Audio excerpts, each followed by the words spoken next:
தமிழ் திரையில் தனுஷ் ஸ்ருதிஹாசன் நடித்து வெளியான 3 என்ற திரைப்படத்தின் மூலம் இசையமைப்பாளராக அறிமுகமானவர் அனிருத். இவரின் திறமையால் தற்போது சினிமாவில் முன்னணி இசையமைப்பாளராக இருந்து வருகிறார். மேலும் தமிழ் சினிமாவின் உச்ச நடிகர்களான ரஜினி, கமல் மற்றும் விஜய், அஜித் போன்றவர்களின் படங்களுக்கும் இசையமைத்து தற்போது பல்வேறு மொழிகளின் முன்னணி இயக்குநர்களின் படங்களிலும் கமிட்டாகி வருகிறார்.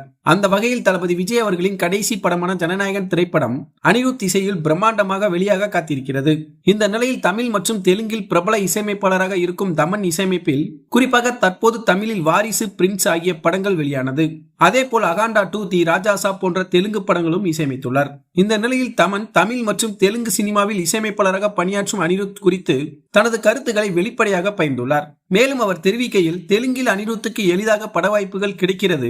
ஆனால் எனக்கு தமிழில் பட வாய்ப்புகள் கிடைப்பதில்லை. தமிழ் சினிமாவில் இருக்கும் வலுவான ஒற்றுமை தெலுங்கு சினிமாவில் இல்லை. பிற மொழி இசையமைப்பாளர்கள் தெலுங்கு சினிமாவில் அதிகமாக சம்பாதிக்கிறார்கள். ஆனால் அவர்கள் தெலுங்கு படங்களில் வேலை செய்வது விருப்பத்தால் அல்ல. மேலும் இது குறித்து அனிருத் விளக்கம் என்னவாக இருக்கும் என்பதை பொறுத்திருந்துதான் பார்க்க வேண்டும். ஆனால் இந்த தகவல் தற்போது அனிருத் ரசிகர்கள் மற்றும் சினிமா வட்டாரங்களில் பெரும் பரபரப்பை ஏற்படுத்தியுள்ளது.